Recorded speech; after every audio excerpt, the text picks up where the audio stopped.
وبعد فأعوذ بالله من الشيطان الرجيم بسم الله الرحمن الرحيم من ورائهم برزخ إلى يوم يبعثون وقال عليه الصلاة والسلام اذكروا هازم اللذات الموت. محترم دوستو بزرگوں، آج کی مجلس کا عنوان قبر کے احوال، قبر کے حالات ہیں، اور جب بات قبر کے حالات کی ہو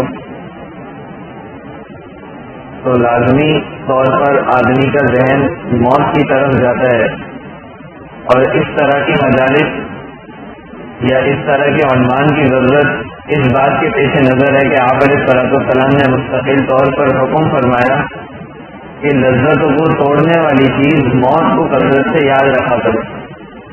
ایک موقع پہ آپ علیہ السلام مسجد میں داخل ہوئے تو دیکھا کہ کچھ لوگ ہنس رہے ہیں.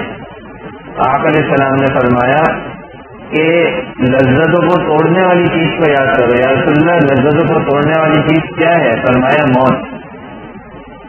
تو چونکہ ہمارا عقیدہ ہے کہ اصل زندگی تو موت کے بعد کی زندگی ہے، اور انسان کی فطرت ہے کہ جو کچھ نظر آ رہا ہوتا ہے زیادہ ذہن اس کی طرف جاتا ہے، تو اس وجہ سے موت کے تذکرے بار بار اس لیے ضروری ہے تاکہ آخرت کے احوال، آخرت کے حالات ہمارے سامنے اور ہماری زندگی اس کے اعتبار سے گزرے. چنانچہ حضور صلی اللہ علیہ وسلم نے ایک موقع پہ اس رنگین دنیا کی حقیقت واضح کرتے ہوئے فرمایا، حضرت ابو ہریرہ رضی اللہ عنہ کو ساتھ لے کر گئے، کچرا کنڈی کی طرف لے کر گئے. اے ابو ہریرہ، میں تمہیں بتاؤں کہ دنیا کی حقیقت کیا ہے؟ یا رسول اللہ، ضرور بتائیں. چار چیزوں کی طرف چار چیزیں سامنے رکھی تھی. فرمایا، یہ دیکھو، یہ کھوپڑیاں ہیں، یہ ان انسانوں کی کھوپڑیاں ہیں جس طرح سے آج تم لوگوں کی ہیں کہ ان کے اندر دماغ ہوا کرتے تھے. ان دماغوں کے اندر اپنے مستقبل کے باقاعدہ پلان ہوا کرتے تھے. ان کے دلوں کے اندر حرص ہوا کرتی تھی کہ اتنی دنیا حاصل کرنی ہے، پھر مجھے سکون ملے گا. ان کے دماغوں میں باقاعدہ امیدیں ہوتی تھی کہ یہ ہو جائے، یوں کر لوں گا تو یہ ہو جائے گا، یوں راحت مل جائے گی، فلاں کام میری چاہت کے مطابق ہو جائے، اس کے لیے جان لگا دیتے. تو جس طرح آج تم اپنے دماغ کو دنیا حاصل کرنے میں لگا رہے ہو، اسی طرح ان کھوپڑیوں میں دماغ سے آج وہ دماغ کہیں نظر نہیں آ رہا. یہ کھوپڑیاں بالکل ایسے کچرے کے اندر پڑی ہوئی. دوسرا، اس کچرا کنڈی میں پاخانہ رکھا ہوا. فرمایا، یہ وہ پاخانہ ہے جو ان لذیذ کھانوں سے بنا ہے جن لذیذ کھانوں کو حاصل کرنے کے لیے تم تگ و دو کرتے ہو، جن کے پیچھے تم بھاگتے ہو، جن کھانوں کی خوشبوئیں سونگھ کر آدمی دور سے قریب ہونے کو دل چاہتا ہے. اسی کھانے سے بالآخر بنے ہوئے پاخانے کی بدبو سونگھ کر آدمی کا اس جگہ سے دور ہونے کو دل چاہتا ہے. یہ ہے حقیقت ان لذتوں کی کہ جس کے پیچھے دنیا کے اندر بھاگ دوڑ چل رہی ہے. پھر آپ علیہ السلام نے اشارہ کیا ان لباس کے چیتروں کی طرف جو پھٹے پرانے رکھے ہوئے تھے، اور فرمایا کہ یہ وہی لباس ہے جس کے لیے لوگ دنیاوی زندگی اچھی سے اچھی بنانے کے لیے مجالس میں ایک دوسرے سے فخر کرنے کے لیے اور ایک دوسرے سے اونچی ناک رکھنے کے لیے جس کے پیچھے بھاگتے ہیں، محنت کرتے ہیں. آج ان لباسوں کا یہ حال ہے کہ پھٹے پرانے چیتروں کی شکل میں پڑا ہوا ہے. اور یہ جو ہڈیاں رکھی ہوئی ہیں، یہ ان جانوروں کی ہڈیاں ہیں جن جانوروں پر لوگ سواریاں کرتے ہیں اور عمدہ سے عمدہ سواری کی محنت کرتے ہیں، اور اس کا معال کیا ہے، اس کی آخر نتیجہ کیا ہے، وہ یہ ہڈیوں کی شکل میں پڑی ہوئی. آج کل کی سواری اسکریپ کی شکل میں پڑی ہوئی ہوتی چند سالوں کے بعد. تو یہ دنیا کی حقیقت ہے. لہذا لذتوں کو توڑنے والی چیز موت کو کثرت سے یاد رکھنا چاہیے. آپ علیہ السلام نے ایک موقع پہ فرمایا کہ یہ جو قبر ہے، اچھا قبر کا ذکر کیوں آتا ہے احادیث میں؟ یہ بات سمجھنی چاہیے. ایک ہے دنیاوی زندگی، ایک ہے آخرت کی زندگی، قیامت کے بعد والی زندگی. ویسے تو آخرت کا اطلاق موت کے بعد قبر پر بھی ہوتا ہے، لیکن عام طور پر ہم دنیا اور آخرت کو جو ذہن میں رکھتے ہیں، ایک دنیاوی زندگی ہے، قیامت کے دن حساب کتاب کے بعد جنت دوزخ کی زندگی. ایک اس کے درمیان کی زندگی، اس درمیان کی زندگی کو برزخ کہا جاتا ہے. برزخ عربی زبان کے اندر رکاوٹ کو کہا جاتا ہے. تو دنیاوی زندگی اور آخرت کی زندگی کے اندر بیچ سے جو رکاوٹ ہے، یہ بیچ کے اندر جو زندگی ہے برزخ کی زندگی ہے. اور برزخ کی زندگی کا مطلب یہ ہے کہ بس موت ہوئی اور برزخ کی زندگی شروع ہو گئی. اور آدمی کو کسی جانور نے کھا لیا، آدمی کسی سمندر میں ڈوب گیا، کسی آگ کے اندر جل گیا، اس کے دو ٹکڑے ہو گئے، ایک جانور نے کھایا، ایک دوسرے جانور نے کھایا، یہ ساری کی ساری زندگی جس حال میں جو یہ برزخ کی زندگی کہلائے گی، عموماً لوگوں کو کیونکہ قبر کے اندر ڈالا جاتا ہے، اس وجہ سے احادیث کے اندر جب بھی برزخ کی زندگی کے تذکر ہوتے ہیں تو عام طور پہ قبر کے حالات کے عنوان سے ہوتے ہیں۔ اس کے لیے ضروری نہیں کہ جس کی قبر نہ ہو اس کی برزخ نہیں ہے، نہیں۔ روایات میں آتا ہے کہ بنی اسرائیل کا ایک شخص اپنے گناہوں سے بہت پریشان تھا، اس نے اپنے بیٹے کو وصیت کی کہ جب میں مر جاؤں میری لاش کو آگ لگا دینا، اور میری لاش کے آگ کے بعد جو ریزہ ریزہ ہو جائے گی اور پورا جو ہے وہ ختم ہو جائے گی تو اس کو ہوا میں ادھر ادھر پھینک دینا، سمندر میں بہا دینا، بس ایسے کر دینا۔ اپنے دل میں یہ سوچے کہ اب اللہ کیسے مجھے زندہ کریں گے۔ پھر اس نے دل میں یہ بھی سوچا پھر بھی اگر اللہ نے اپنے آپ کو مخاطب کر کے پھر بھی اگر اللہ نے مجھے زندہ کر لیا نا تو اے فلاں نے اپنے آپ کو کہا، اے فلاں نے پھر تیری خیر نہیں، تو اللہ رب العزت تو زندہ کرنے پر قادر ہے۔ تو حدیث میں آتا ہے بیٹے نے وصیت پر عمل کیا اور اسی طرح سے کر دیا، تو اللہ رب العزت نے حکم دیا، سارے کے سارے ذرات جمع ہوئے اور وہ آدمی دوبارہ اللہ کے سامنے کھڑا ہو گیا۔ اب وہ خوف کے مارے جو ہے وہ کانپ رہا ہے۔ اللہ نے پوچھا تو نے ایسا کیوں کیا؟ یا اللہ تیرے خوف سے کیا کہ میرے پاس تیرے سامنے کوئی نیکی پیش کرنے کے لیے نہیں تھی، اللہ رب العزت نے معاف کر دیا۔ تو واقعہ سنانے کا مقصد یہ ہے کہ قبر کے حالات کی جب بات ہوگی تو ضروری نہیں ہے کہ قبر ہی کے اندر جو ہے اس کے معاملے میں ہے، بلکہ جس حال میں بھی موت ہوگی اس کی برزخ کی زندگی شروع ہوگی، اور برزخ عام طور پر لوگوں کی قبر میں ہوگی، لہذا قبر کا تذکرہ ہوتا ہے احادیث کے۔ تو قبر حدیث میں آتا ہے کہ قبر کی پکار ہے، قبر روزانہ انسانوں کو مخاطب کر کے پکارتی ہے کہ اے انسان تجھے کیا ہو گیا، تو میرے پاس آنے کو بھول گیا؟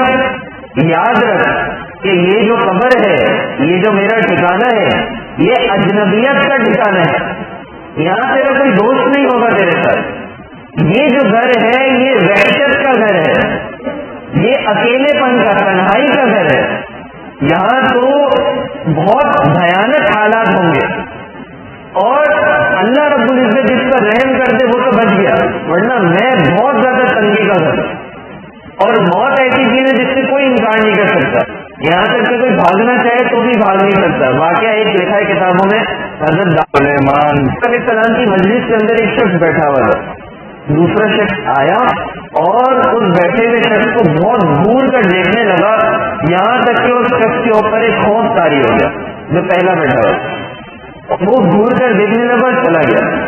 حضرت سلیمان علیہ السلام نے بتایا کہ جو دوسرا شخص آیا تھا یہ ملک الموت تھا، تو اب وہ شخص کو اور خوف طاری ہو گیا، اس نے درخواست کی حضرت سلیمان اس طرح سے کہ آپ ہواؤں کو حکم دیں کہ مجھے ہندوستان لے جائیں۔ حضرت سلیمان نے ہواؤں کو حکم دیا، اس کو ہوائیں ہندوستان لے گئی۔ بعد میں ملک الموت سے جب حضرت سلیمان السلام کی کسی موقع پر ملاقات ہوئی تو پوچھا کہ اس طرح کیوں دیکھ رہے تھے، تو فرمانے لگے کہ میں حیرت میں تھا کہ اللہ نے مجھے ہندوستان میں اس کی روح قبض کرنے کا حکم دیا، یہاں کیوں بیٹھا ہوا ہے؟ تو جہاں موت ہوگی اللہ رب العزت موت کے وقت وہاں پہنچا دیں گے۔ حال کا واقعہ ہے کہ سمندروں کی تہہ کے اندر 4 لوگوں کی موت واقع ہوئی کچھ مہینوں پہلے کا، تو یہ اللہ رب العزت کا نظام ہے، اس سے کہیں بھاگ نہیں سکتے، خبر ہمیں روزانہ پکار رہی ہے۔ جس گھر میں میت ہوتی ہے ہر شخص اس حال کو دیکھتا ہے، حدیث میں آتا ہے کہ اس میت والے گھر کے دروازے پر ملک الموت آتا ہے اور گھر والوں سے کہتا ہے کہ اے گھر والوں تم لوگ یہ اطمینان رکھو، میں نے تمہاری میت پر ظلم نہیں کیا، میں نے اس کا رزق نہیں کھایا، یہ اپنا رزق دنیا میں پورا کر چکا تھا، میں نے اس کی عمر کم نہیں کی، اس کی عمر پوری ہو چکی تھی، اور میں بار بار تمہارے گھر میں آتا رہوں گا یہاں تک کہ تم لوگوں کو بھی لے جاؤں گا۔ آگے جملہ لکھا ہے کہ اگر گھر والوں کو ملک الموت کی یہ بات یہ آواز آ جائے تو میت پر رونا چھوڑ دو اور اپنے عمل کی اپنی قبر کی فکر کرنے کے اندر لگ جائے۔ تو موت کی تیاری تو یہ ہمارے ایمان کا حصہ ہے، اور ایسا عنوان ہے کہ یہ ایک مرتبہ سننے سے نہیں ہوگا، بلکہ اس کے لیے مستقل ایسے ماحول ایسی ترتیب سے جڑنا ہوگا کہ سبق بار بار تازہ ہوتا ہے۔ پھر احادیث کے اندر یہ بھی آتا ہے احادیث کی روشنی میں علماء کرام نے یہ بھی بتایا ہے کہ موت کے معاملے میں لوگوں کی 4 قسمیں۔ ایک تو وہ ہے جس نے موت کی تیاری ہی نہیں کی، جب تیاری نہیں کی تو موت سے ڈرتے بہت ہے۔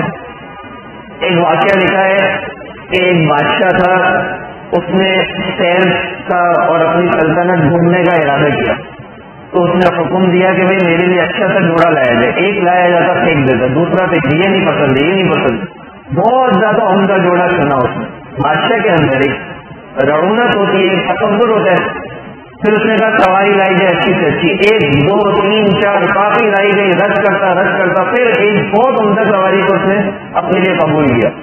اب جو ہے وہ سواری پر بیٹھا اور اس کے آس پاس اس زمانے کے اعتبار سے فوج اور خدام اور وہ سب جو ہے وہ پورے کے پورے قافلے کے ساتھ جو ہے وہ نکلا، اور راستے کے اندر جا رہا ہے تو آگے خستہ حال میں فقیر کھڑا ہوا ہے، اور فقیر نے تیز آواز میں بادشاہ کو سلام کیا۔ بادشاہ کو اچھا ظاہر کیسے اچھا لگے گا، اس کو کپڑے اچھے نہیں لگ رہے تھے، اچھی سواری اچھی نہیں لگ رہی تھی، فقیر کا سلام کرنا کیسے اچھا لگے گا، تو اس نے جواب نہیں دیا۔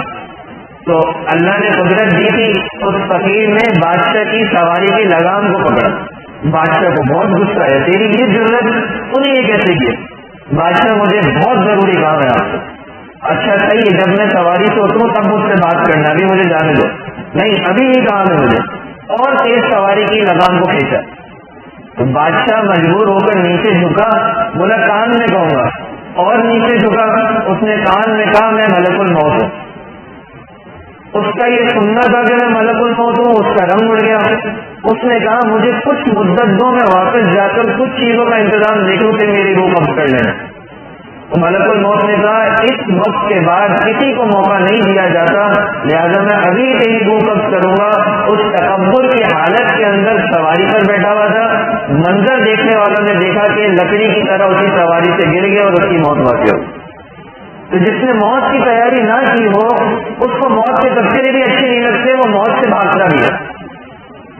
نمبر 2، وہ مسلمان جس نے توبہ کرنے کی نیت کی اور کچھ نیک اعمال شروع کیے، لیکن ڈرتا یہ بھی ہے موت سے۔ یہ اس لیے نہیں ڈرتا کہ اس نے تیاری نہیں کی، بلکہ یہ اس لیے ڈرتا ہے کہ میری جب توبہ ہی پوری نہیں ہوئی ہے، میں نے جب اپنے اعمال ہی پورے نہیں کیے، میری زندگی کی نمازیں قضا ہو گئی تھی، میں نے توبہ کرنی قضا کرنا شروع ہی نہیں کی دوبارہ، وہ جو روزے میں ایسے ہی اڑا دیتا تھا، اب میں نے توبہ کی، ان روزوں کی قضا تو کی نہیں، اب یہ فکر اس پہ سوار ہے۔ تو ایسے شخص سے جب موت کا تذکرہ کیا جائے تو یہ بھی موت سے ڈرتا ہے، لیکن اس کے ڈرنے میں یہ معذور ہے، اس ڈر کی وجہ سے اس کو بیوقوف نہیں کہا جائے گا جو ایک حدیث کے اندر، یا اس کو برا نہیں کہا جائے گا شریعت کی نظر میں، جو حدیث سے پتہ چلتا ہے کہ موت کی تیاری کرنی چاہیے، موت سے نہیں ڈرنا چاہیے۔ تو یہ ایسے ہی ہے جیسے ایک بہت بڑی ملاقات کے لیے جانا اور آدمی اب تک نہ دھو کے تیار نہیں ہوا، تو آدمی بولتا ہے کیسے نہ ہو، تو اسی طرح اللہ سے ملاقات ہے تو گناہوں کے ساتھ کیسے نہ ہو، وہ ایک سوچ میں ہوتا ہے۔ تیسری یہ قسم ہے کہ وہ لوگ جنہوں نے موت کی تیاری کی ہوئی ہے، اسی حساب سے اپنی زندگی گزارتے اور موت کا شوق رکھتے ہیں۔ اس پر ایک واقعہ لکھا ہے کہ جیسے وہ تکبر کے اندر سفر پر جا رہا تھا اور ملک الموت سے اس کا سامنا ہو گیا، ایسے ایک نیک مسلمان وہ بھی سفر پر جا رہا تھا، تو ملک الموت اس کے راستے میں کھڑا ہو گیا۔ ملک الموت ایک آدمی کی شکل میں کھڑا ہوگا، السلام علیکم، اس نے کہا وعلیکم السلام، اس نے کہا میں ملک الموت ہوں۔ تو وہ مسلمان خوش ہو گیا، بولا او ہو کتنی دیر کر دی تم نے آنے میں، تم سے ملاقات کے لیے تو میں کتنے عرصے سے جو ہے وہ تیاری کر رہا ہوں۔ تو کہا کہ میں تمہاری روح کو قبض کرنے آیا ہوں، لیکن مجھے یہ حکم ہے کہ تمہیں یہ اختیار دے دوں کہ جس کام سے نکلے وہ کام پورا کر لو۔ شوق دیکھے موت کا، بولا اللہ سے ملاقات سے بڑھ کے کون سا کام، آپ ابھی آئے ہیں، ابھی میری روح قبض کریں۔ اچھا اللہ نے مجھے یہ بھی حکم دیا ہے کہ تم سے یہ پوچھوں کہ تم کس حال میں مرنا چاہتے ہو، میں کیا حال بتاؤں، جس حال میں قبض کرنا ہے قبض کر لیں۔ نہیں، اللہ نے کہا ہے آپ کی چاہت کی اتباع کرنا۔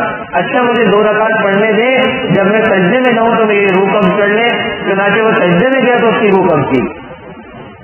وہ لوگ جو موت کی تیاری کرتے ہیں، موت کا شوق رکھتے ہیں، اسی سے ملتے جلتے چوتھے لوگ ہیں جو یہ سوچتے ہی نہیں ہے کہ مرنا ہے یا نہیں مرنا ہے، جب اللہ چاہے زندہ رکھے، جب اللہ چاہے مرے۔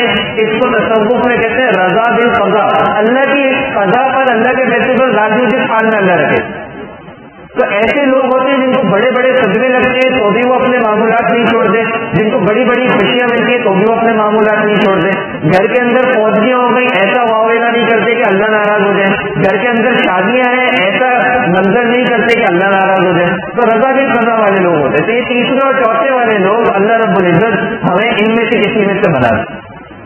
تو یہ موت کی تیاری کے متعلق باتیں ہیں۔ جب موت آئے گی تو ظاہر سی بات ہے کہ روح نکلے گی۔ موت کس کو کہتے ہیں؟ موت کہتے ہیں روح کے نکل جانے کو، کیونکہ ہم دو چیزوں کا مرکب ہے، جسم اور روح، اور جسم کے جس حصے میں روح ہے اس میں سوئی چبھے گی آپ کو درد ہوگا، جسم کے جس حصے میں روح ہے زندگی ہے اس کو کاٹا جائے گا آپ کو درد ہوگا۔ کیوں؟ کیونکہ جسم کے واسطے سے درد روح تک پہنچتا ہے۔ مثال کے طور پر ایک شخص کی انگلی کو کاٹا جائے تو اس کو بہت زیادہ تکلیف ہوگی، کیوں؟ کیونکہ اس کی روح کو تکلیف پہنچ رہی ہے، اور جتنی انگلی کٹی ہے اس کے بقدر روح کٹ جائے گی۔ لیکن بالوں کو کاٹا جائے تو تکلیف نہیں ہوتی، ناخن کو کاٹا جائے تو تکلیف نہیں ہوتی، کیوں؟ کیونکہ اس میں روح کا وہ تعلق اللہ نے نہیں رکھا جو عام جسم کے ساتھ روح کا تعلق رکھا۔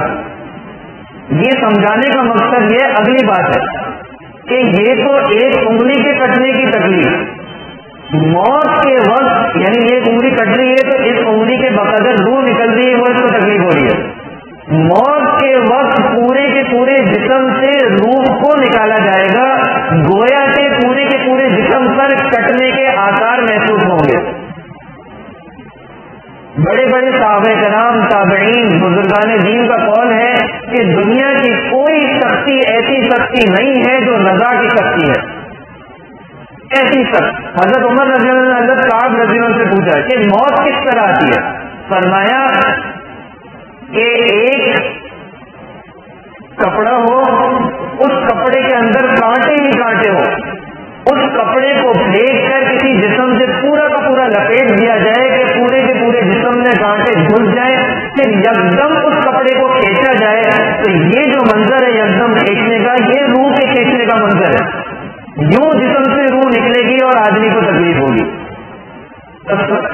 ایک واقعہ ہے کہ جس واقعے سے پتہ چلتا ہے کہ روح نکلنے کی تکلیف بعد تک ہوتی ہے۔ ایک بزرگ ہے حضرت مطرف بن شکری رحمہ اللہ، یہ آگے سنانا تھا لیکن ابھی سنا رہا۔ تو اللہ رب العزت بعض اوقات کچھ حالات عالم برزخ کے یہی دکھا دیتے ہیں لوگوں کی نصیحت کے لیے۔ تو وہ کہنے لگے کہ میں ایک میدان میں گیا، میں نے دیکھا برہنہ لوگ کھڑے ہوئے، قبرستان تھا وہ، برہنہ کھڑے ہوئے، اور میں نے سلام کیا تو مجھے کوئی سلام کا جواب نہیں دیا۔ آپس میں کہہ رہے ہیں مطرف بن شکیر ہے۔ میں نے کہا واہ، سلام کا جواب دیتے نہیں ہو، میرا نام پتہ ہے، تم کو میرے والد کا نام پتہ ہے۔ تو انہوں نے کہا کہ اب سلام کے جواب میں وہ ثواب تھوڑی ملتا ہے جو دنیا میں ملتا تھا، اگر سلام کے جواب میں وہ ثواب ملتا ہم سب کچھ قربان کر کے آپ کو سلام کا جواب دینے میں پہل کرتے۔ اب وہ ثواب ہی نہیں ہے، اس لیے شوق ہی نہیں رہا۔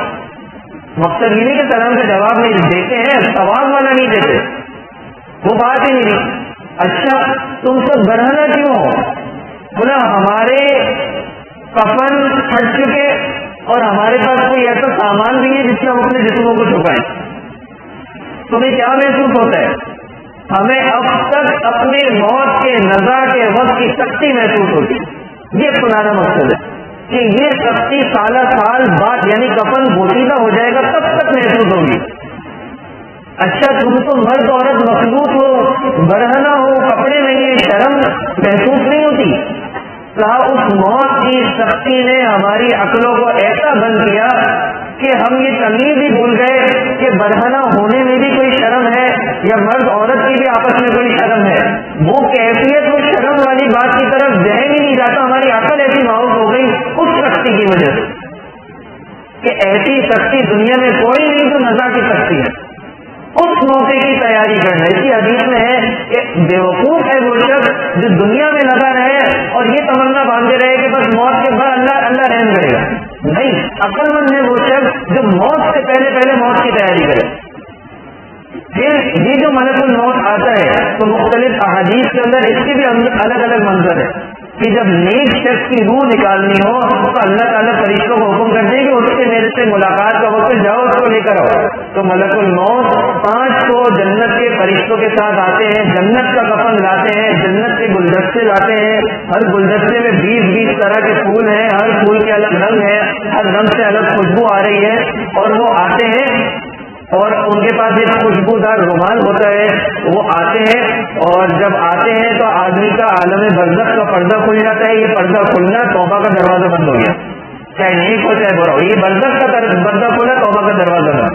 اب برزخ کے حالات اس کو دکھنے کے فرشتے آئے ہیں, اور فرشتے کیا کرتے ہیں, خوبصورت شکل کے اندر آتے ہیں. اور اب کیونکہ روح تو نکلنی ہے, روح نکلنے کا تو منظر آپ کے سامنے آ گیا.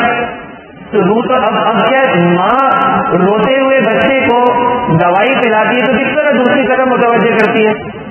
کسی بھی تکلیف میں بچہ ہوتا ہے چپ کرانے کے لیے دوسری طرف, اور بعض اوقات بچے کو کوئی اتنی چیز پسند ہوتی ہے کہ اس طرح متوجہ کرے, تکلیف کا احساس بھول جاتا ہے. تکلیف ہوتی ہے لیکن اللہ کا کرم ہو جائے کہ وہ احساس نہ ہو, یہ اللہ کا کرم ہے. تکلیف طے ہے موت کی.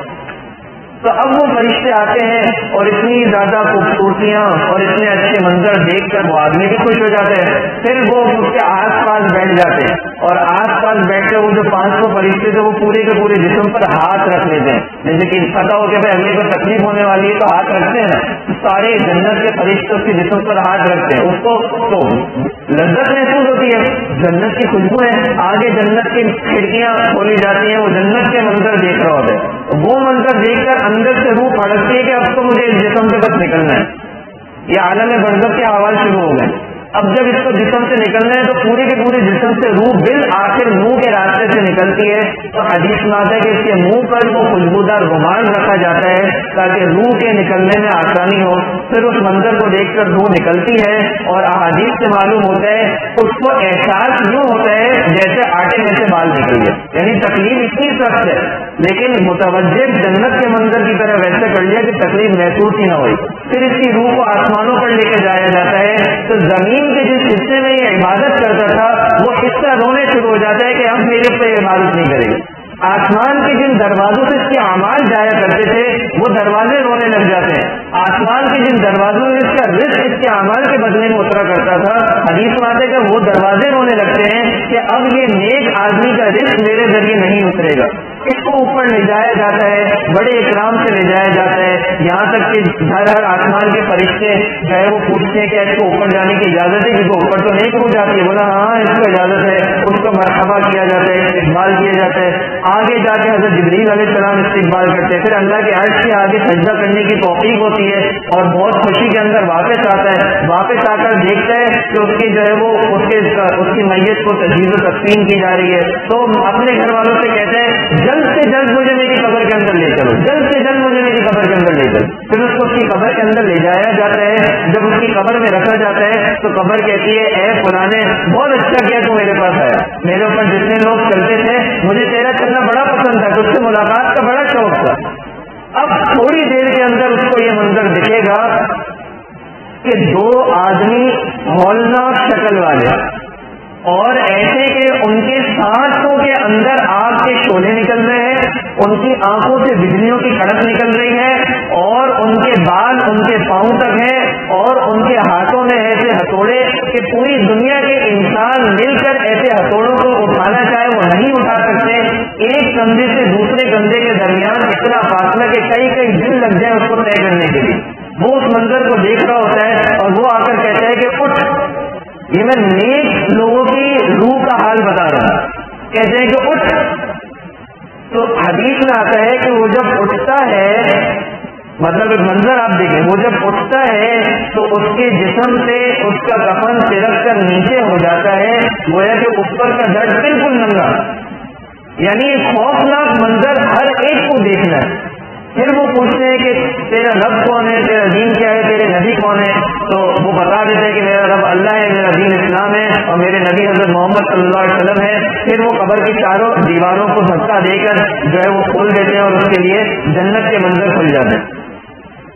برے آدمی کے حالات تو کیا ہیں, وہ تو ابھی موقع نہیں ہے, ورنہ میں وہ اس کی بھی احادیث سناتا, لیکن ایسے موقع کے آدمی کے رونگٹے کھڑے کر دیں.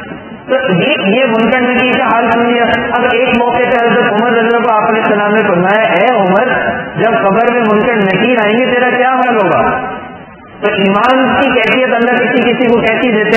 اللہ ہمیں بھی کچھ نہ کچھ حصہ دیں. حضرت عمر نے تو یا رسول اللہ کیا اس وقت ہماری عقل اسی طرح ٹھکانے ہوگی؟ جی اسی طرح ٹھکانے. یا رسول اللہ بس پھر میں اسے نمٹ لوں گا. کیوں؟ کیونکہ زندگی اس راستے پہ گزر رہی ہے. زندگی حضور صلی اللہ علیہ وسلم کی خدمت میں آپ علیہ السلام کی دنیا سے تشریف لے جانے کے بعد ان کے دین کی خدمت میں جس کی گزرے اس کو منکر نکیر کا کیا کہو؟ تو یہ صرف قبر کے اندر احادیث میں آتا ہے کہ جب آدمی قبر کے اندر جاتا ہے تو پچھلے لوگوں سے بھی اس کی ملاقات ہوتی ہے. حضرت حسن رضی اللہ کی موت کے متعلق آتا ہے کہ جب ان کی موت کا وقت قریب تھا تو ان کے اوپر کچھ گھبراہٹ کے آثار تھے. تو حضرت حسین رضی اللہ عنہ ملنے آئے اور سمجھ گئے تو بولا گھبراتے کیوں؟ ابھی آپ جانے والے ہیں، آپ والد والدہ یعنی حضرت علی حضرت فاطمہ سے آپ کی ملاقات ہوگی، نانا جان سے آپ کی ملاقات ہوگی اور خالوں سے آپ کی ملاقات ہوگی. ان چیز سے آپ کی ملاقات نہیں ہوگی. پتہ سب سے تو آپ کی ملاقات. آپ کیوں گھبراتے ہیں؟ تو اس بات کو سن کے دیکھنے والوں نے دیکھا کہ حضرت حسن رضی کی گھبراہٹ دور ہو گئی. کیوں؟ کیونکہ پچھلوں سے ملاقات ہوتی ہے. پھر جب پچھلوں کے پاس جاتے ہیں تو پچھلے پوچھتے ہیں کہ فلاں فلاں کا دنیا میں کیا حال ہے. تو جو دنیا کے اندر حال ہوتا ہے وہ جانے والا سناتا ہے. اور بعض اوقات اللہ اس منظر سے بچائے، بعض اوقات پچھلے پوچھتے ہیں کہ فلاں فلاں کا کیا حال ہے. تو یہ جانے والا بتاتا ہے کہ وہ تو مجھ سے پہلے مر چکا، تم لوگوں کے پاس نہیں آیا. ہمارے پاس نہیں آیا. تو سجین میں دوزخ والی قبر کے اندر دوزخ والی یعنی جس میں دوزخ کے حالات کے اثر آتے ہو اس میں گیا ہو. تو یہ سارے کے سارے حالات آپ علیہ السلام نے احادیث کے اندر ہمیں بتا دی. حضرت بلال نبی کی موت کا وقت ہے تو اہلیہ کہہ رہی ہے کہ بڑا دکھ کا وقت ہے، بڑا مشکل کا وقت ہے. حضرت بلال فرماتے ہیں کون سی مشکل کا وقت ہے؟ گدن نلکا اقبا محمدن مصاحبہ. کل تو حضرت محمد اپنے محبوب سے، حضرت محمد صلی اللہ علیہ وسلم سے اور اپنے دیگر ساتھیوں سے میری ملاقات ہونے والی. تو دوسروں سے بھی ملاقات ہوگی. پھر تھوڑا وقت زیادہ ہو رہا ہے لیکن ایک دو باتیں ضروری ہیں اور اس کو بھی سنا دیتا ہوں. کچھ اعمال ایسے ہوتے ہیں جو آدمی کو قبر کے عذاب میں مبتلا کر دیتے ہیں، خصوصاً جن کا تذکرہ ہے 3-4 میں ذکر کرتا ہوں جلدی. ایک آدمی کی قبر کے برے حالات سامنے آئے. جب اس کے معاملات کو دیکھا گیا تو پتہ چلا وہ حضرت ابو بکر صدیق رضی اللہ عنہ، حضرت عمر رضی اللہ عنہ کو اچھے الفاظ میں نہیں پکارا کرتا تھا تو اس کی موت اور اس کی قبر اچھی نہیں. ایک شخص کے متعلق یہ تو آپ علیہ السلام کی زندگی میں کہ ایک شخص کے زبان پر کلمہ جاری نہیں ہو رہا، پوری زندگی کلمہ پڑھتا رہا، دین پر چلتا رہا، کلمہ جاری نہیں ہو رہا. آپ علیہ السلام نے کیوں پتہ چلا؟ کیا وہ زندگی میں کلمہ پڑھتا رہا، جی پڑھتا تھا، کیا ہے چلے گئے حال دیکھا اور اس کی والدہ کو بولا، والدہ کا نافرمانی پتہ چلا. پھر والدہ سے کہا کہ اگر میں کہوں کہ اس کو ایک آگ میں ڈالا جائے گا تو کیا آپ اس کو آگ میں جانے سے بچانے کی سفارش کریں گی؟ بالکل کریں گی، بالکل کروں گی. تو ان کو معاف کر دے نافرمانی تاکہ اللہ کے حضور اچھی طرح پیش ہو جائے. تو ان کی والدہ نے معاف کیا. ان جو مرنے والے تھے ان کی زبان پر کلمہ جاری ہوا اور اچھی موت ہو گئی. تو والدین کی نافرمانی صحابہ کرام خصوصاً شیخین کو برے الفاظ سے یاد کرنے قبر کو مشکل بنا دے. حضرت ابن عمر رضی اللہ کا ایک واقعہ لکھا ہے کہ حضرت ابن عمر رضی اللہ ایک رات سفر میں تھے اور سفر میں تھے تو کسی قبرستان کے سامنے ایک بڑھیا کا گھر تھا، وہاں پناہ لی، وہاں رہے. تو اب رات کو ایک قبر سے آواز آ رہی ہے. کیا آواز آ رہی ہے؟ بول مما بول وشن مما شن. تو بڑھیا سے پوچھے یہ کیا آواز ہے؟ وہ بڑھیا کو بھی آ رہی تھی. بڑھیا نے کہا کہ یہ میرے شوہر کی خبر ہے. بولا یہ کیا بول رہا ہے؟ بولن مما بولن، پیشاب اور کیسا پیشاب، یہ کیوں بول رہا ہے؟ تو بولا میں اس کو بولا کرتی تھی کہ حدیث میں ہے کہ پیشاب کے قطروں سے بچو، قبر کا عذاب اس کی وجہ سے ہوتا ہے. یہ مانتا نہیں تھا، یہ لاپرواہی کرتا تھا. میں کہتی تھی تو اونٹ سے، جانوروں سے بھی بدتر ہے، وہ تو پیشاب کے وقت اپنے پاؤں کو بچاتا ہے، تو نہیں بچاتا. وہ کہتا تھا پیشاب بولن مما بولن، پیشاب کا کیا کرنا، چھوڑو. تو آج قبر کے اندر پکار رہا ہے تو وہ پیشاب جس نے مجھے عذاب میں مبتلا کر دیا. پھر حضرت ابن عمر نے پوچھا یہ شنن مما شنن، مشکیزہ اور وہ مشکیزہ، اس کا کیا معاملہ ہے؟ تو کہنے لگی ایک مرتبہ سخت پیاس میں ایک شخص آیا اور اس سے پانی مانگا، اور ایک مشکیزہ رکھا تھا بالکل خالی تھا، اس نے اس کا مذاق اڑایا یا کیا کیا، اس نے کہا کہ اس مشکیزے سے پانی پی لے۔ وہ بیچارہ ترستا ہوا، پانی کو ترستا ہوا امید میں گیا، اور اس نے دیکھا مشکیزے میں پانی نہیں ہے۔ اس بری حالت کے اندر اس کو ایک اور دھوکہ لگا، ایک جھٹکا لگا، برا لگا، اور اس کی حالت ایسی تھی کہ اس کا انتقال ہو گیا۔ اور اب یہ قبر کے اندر کہہ رہا ہے شنن وما شنن، کہ مشکیزہ ہائے مشکیزہ جس کی وجہ سے مجھے عذاب ہو رہا ہے۔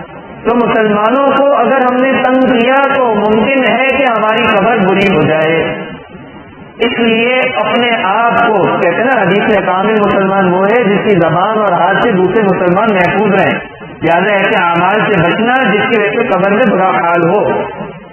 پھر قبر کے اندر اچھا حال کیسے ہوگا؟ تو یہ واضح سی بات ہے، موٹی موٹی بات ہے کہ صدقہ جاریہ کے اندر اپنا حصہ ڈالیں گے تو ہماری قبر کے حالات اچھے ہوں گے، نیک اعمال جمع کریں گے تو ہماری قبر کے حالات اچھے ہوں گے۔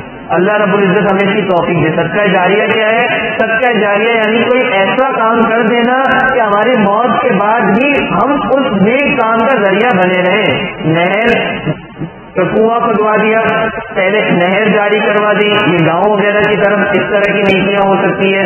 اور اسی طرح سے کوئی مسجد بن رہی ہے، کوئی مدرسہ بن رہا ہے، کوئی مدرسہ چل رہا ہے، کوئی مسجد چل رہی ہے، اس کے اندر ایسا تعاون کیا کہ وہ ہمیشہ ہمیشہ چلتا رہے۔ کسی کو حافظ بنانے کے اندر تعاون کر دیا، عالم، یعنی ایسے خیر کے کام کے اندر تعاون کیا، جانی طور پر، مالی طور پر، مدد کے طور پر۔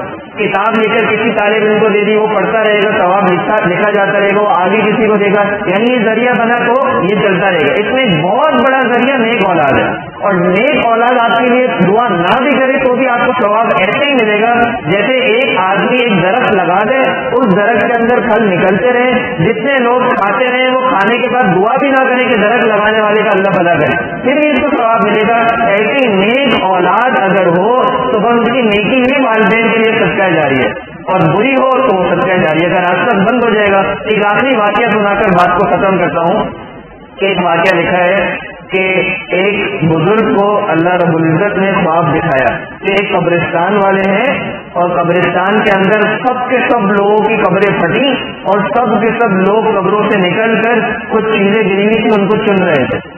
تو انہوں نے ان سے پوچھا کہ اے قبر والوں یہ کیا حال ہے، یہ کیا کر رہے ہو تم؟ اچھا، اس دوران دیکھا کہ ایک قبر میں ایک سے تو آرام سے بیٹھا ہوا، ارے یہ کیا کر رہے ہو تم لوگ؟ تو بولا کہ اس قبرستان والوں کو جتنا بھی ایثار ثواب عمومی ہوا ہے یہ اس کی برکت کے اثرات ہیں، یہ سمیٹ میں تاکہ ہمیں فائدہ ہو جائے۔ اچھا اے فلانے آپ کیوں ایسے بیٹھے ہو، آپ کیوں نہیں سمیٹ رہے؟ تو کہنے لگے چھوٹی چھوٹی چیزوں سے اللہ نے مجھے مستغنی کیا ہوا ہے، میرا ایک بیٹا ہے وہ مٹھائی کی دکان پر فلاں جگہ ہوتا ہے اور روزانہ مجھے قرآن پاک پڑھ کر ہدیہ کرتا ہے، تو مجھے اتنی چھوٹی چھوٹی چیزوں کے ساتھ پیچھے بھاگنے کی ضرورت ہی نہیں۔